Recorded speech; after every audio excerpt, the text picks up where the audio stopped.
बच्चों, आज के वीडियो लेक्चर में हम बात करेंगे संघवाद यानी कि फेडरलिज्म पर।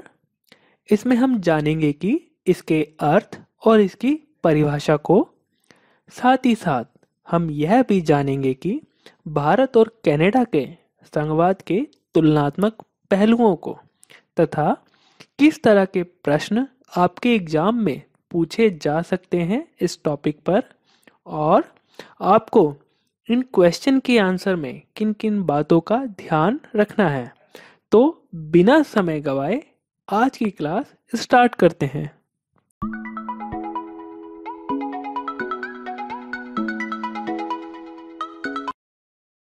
हेलो, नमस्कार, आदाब, सत श्री अकाल बच्चों, संघवाद को समझने से पहले हमारे लिए यह समझना बेहद ज़रूरी है कि पूरे विश्व में मुख्यतः दो प्रकार की शासन व्यवस्थाएं पाई जाती हैं: एकात्मक एवं संघात्मक, यूनिटरी एंड फेडरल सिस्टम। प्रशासन की सुविधा के लिए देशों की शासन प्रणाली केंद्र और राज्य, सेंटर एंड स्टेट में बांटना आम बात है।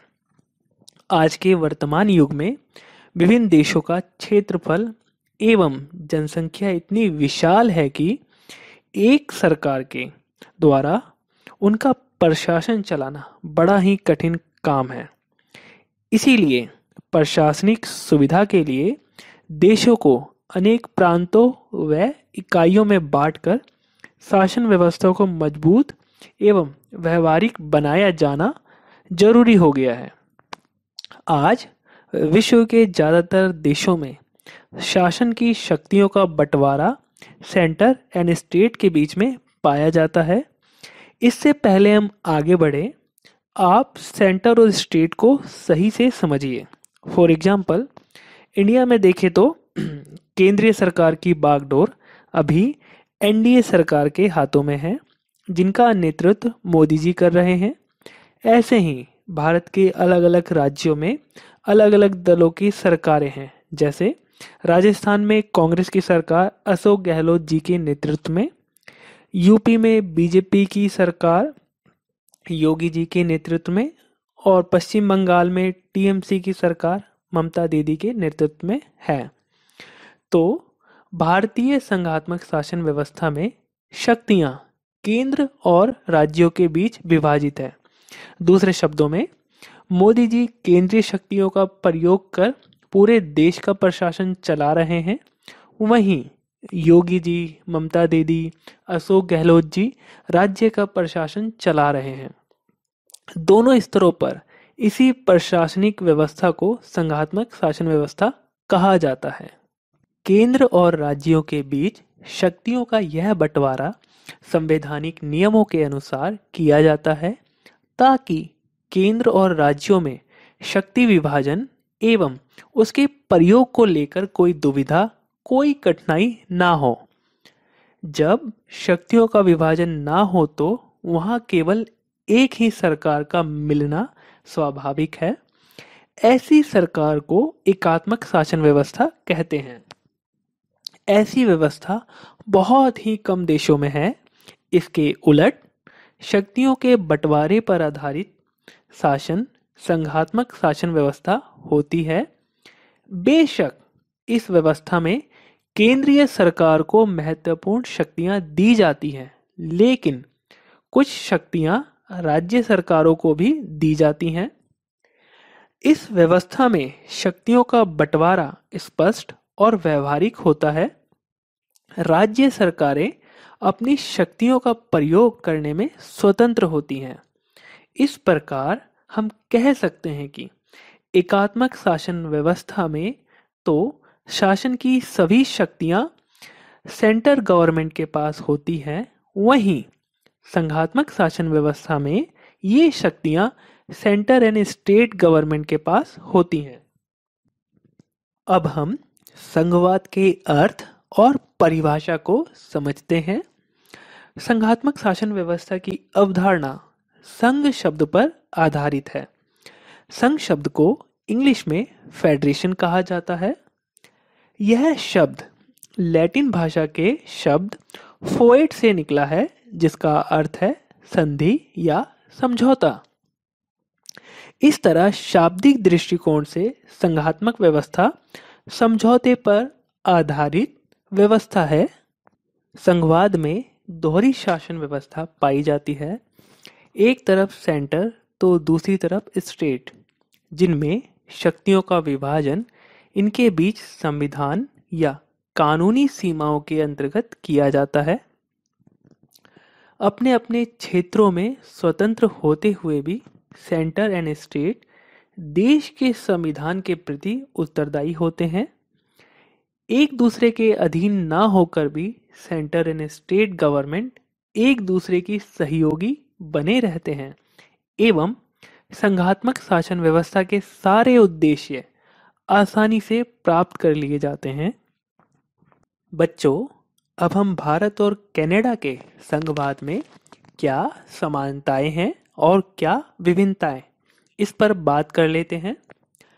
यहाँ मैं एक बात आपको नोटिस कराना चाहूँगा कि जिन बिंदुओं को लेकर हम दोनों देशों की समानताएं और विभिन्नताओं पर बात करेंगे, ये बिंदु दोनों देशों के संघात्मक शासन की विशेषताएं भी हैं।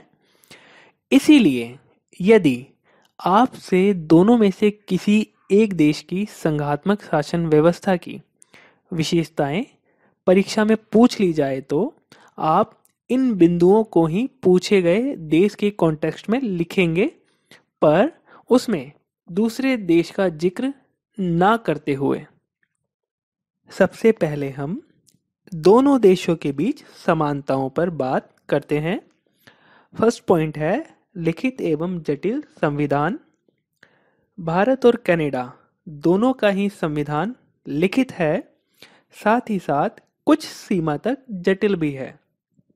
अर्थात दोनों ही देशों में संविधान में संशोधन करना काफी कठिन है। इस तरह दोनों ही देश इस मामले में एक समान है।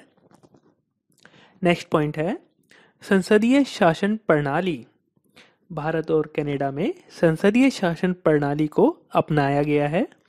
इसमें सरकारों का गठन संसद की संरचना के अनुसार ही होता है। मंत्रिमंडल या कैबिनेट पूरी तरह से संसद के प्रति जवाबदेह होता है। संसद में बहुमत दल के नेता को ही सरकार बनाने के लिए आमंत्रित किया जाता है तथा चुनावों की व्यवस्था एक स्वतंत्र चुनाव आयोग करता है। नेक्स्ट पॉइंट है संसद के उच्च सदन अपर हाउस में असमान प्रतिनिधित्व। भारतीय संसद के उच्च सदन यानी कि अपर हाउस या राज्यसभा में सभी राज्यों का समान प्रतिनिधित्व नहीं है।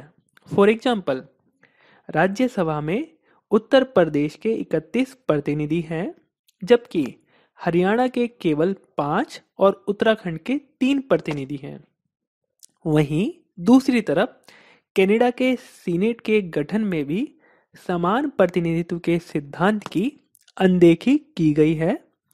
सीनेट के 104 सदस्यों में ओंटारियो और क्यूबेक प्रांतों से 24-24 प्रतिनिधि चुने जाते हैं, जबकि प्रिंस एडवर्ड द्वीप से केवल 4 प्रतिनिधि। इस प्रकार दोनों ही देशों में उच्च सदन की संरचनाओं में जनसंख्या एवं अन्य आधारों को प्राथमिकता दी जाती है। नेक्स्ट पॉइंट है सुप्रीम कोर्ट।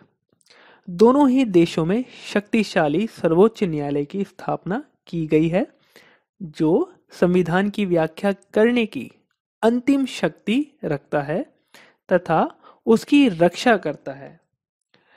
सर्वोच्च न्यायालय के जो जजों की नियुक्ति है भारत में राष्ट्रपति और कनाडा में गवर्नर जनरल के द्वारा की जाती है।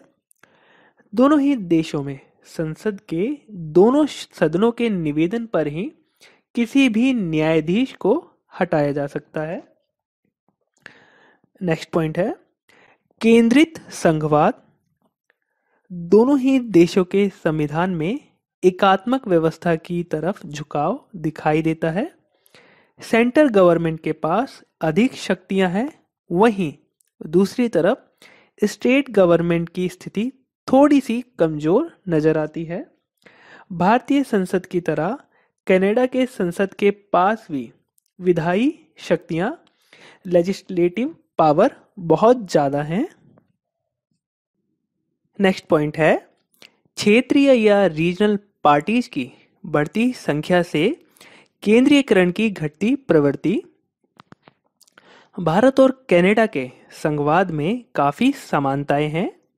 स्टेट को अधिक से अधिक स्वायत्तता मिलती जा रही है और सेंटर की पकड़ अब कुछ ढीली हुई है। दोनों ही देशों में राष्ट्रीय पार्टियों की भूमिका लगातार घटती जा रही है।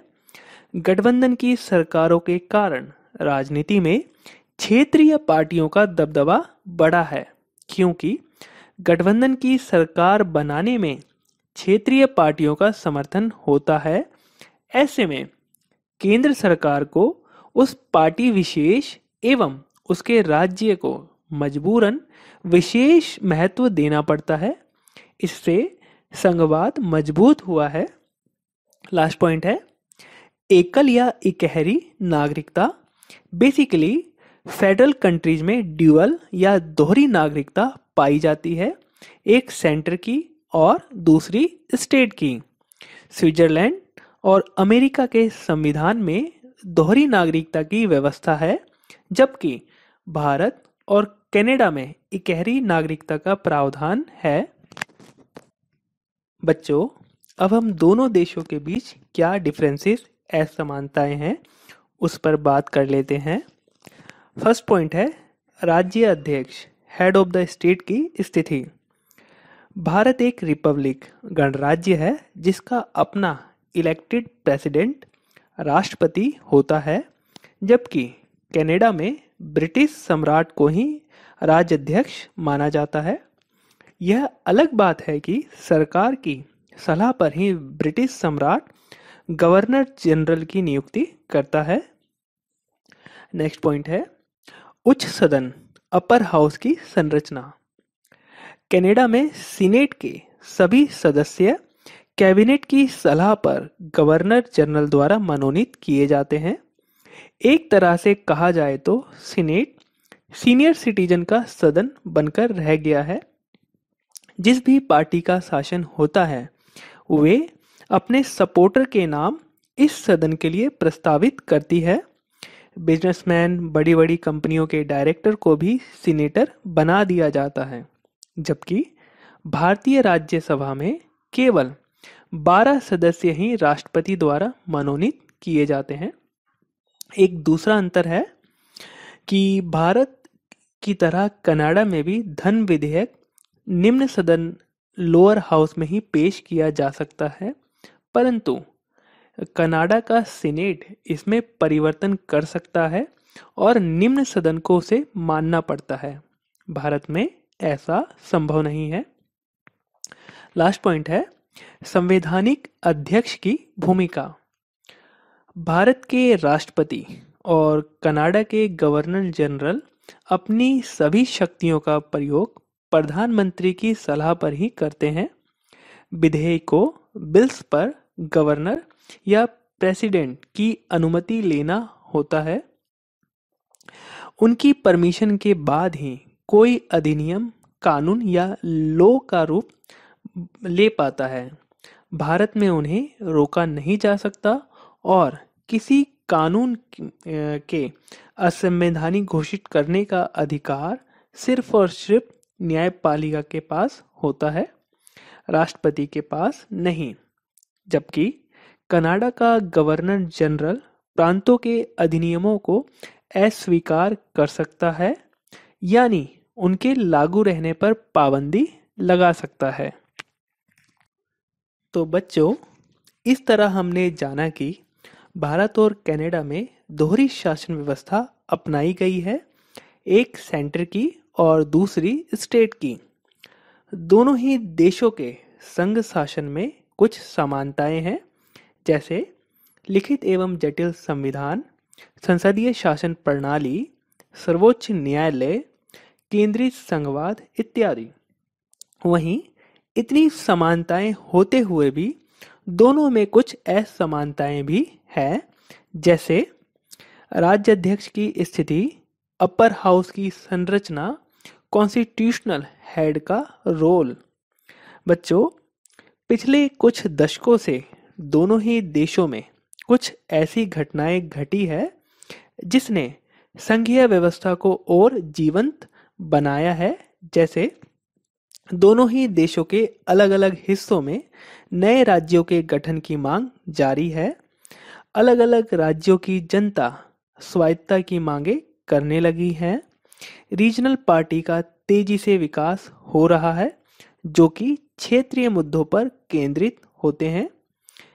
एलपीजी यानी कि उदारीकरण, निजीकरण, वैश्वीकरण के इस दौर ने स्टेट गवर्नमेंट की शक्तियों में वृद्धि की है, जिसके कारण केंद्रीयकरण की प्रवृत्ति कमजोर हुई है एवं संघवाद मजबूत हुआ है, क्योंकि सेंटर एंड स्टेट में संघवाद एक समझौता है और अगर समझौते में दोनों पक्ष सम्मानजनक हालात में हो तो समझौता लंबे समय तक चलता है।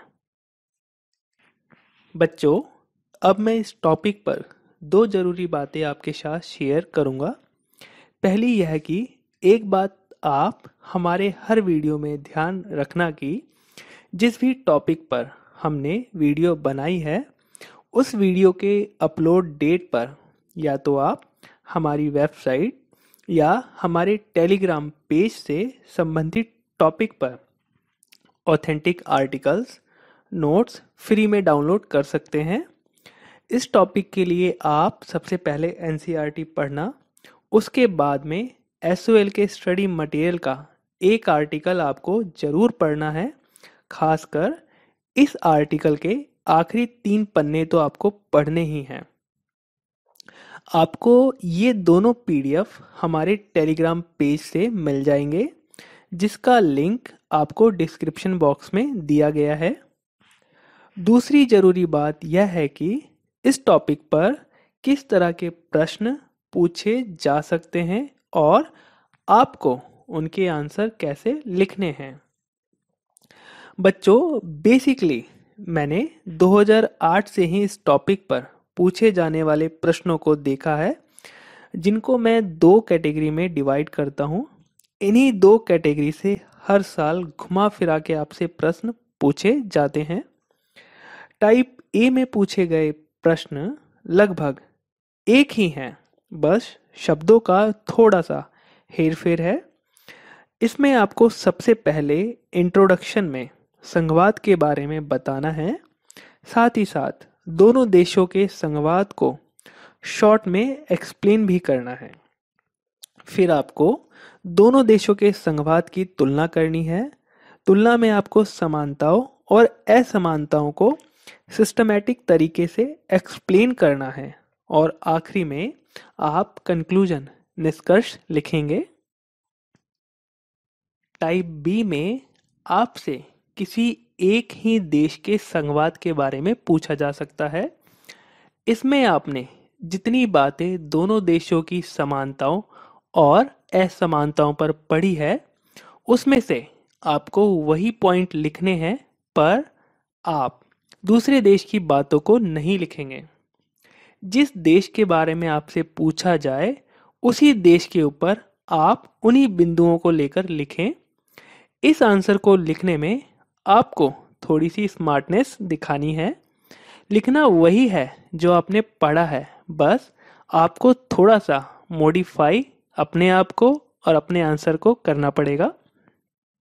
बच्चों, मैंने देखा है कि 1-2 बार भारत या कनाडा के संघवाद की केंद्रीयकरण की प्रवृत्तियों पर आपसे प्रश्न पूछा गया है। बच्चों, दोनों देशों में केंद्र को महत्वपूर्ण शक्तियां देकर शक्तिशाली बनाया गया है। इसको फोकस में रखकर आपको इसका आंसर लिखना है। बच्चों, भारत और कनाडा के संघवाद की तुलना पर हमने पूछे जाने वाले सभी संभावित प्रश्नों और इनकी आंसर राइटिंग पर बात की है। आई होप आपको ये वीडियो अच्छी लगी होगी। अगली वीडियो में फिर आपसे मिलते हैं। पढ़े सब, बढ़े सब। Thank you.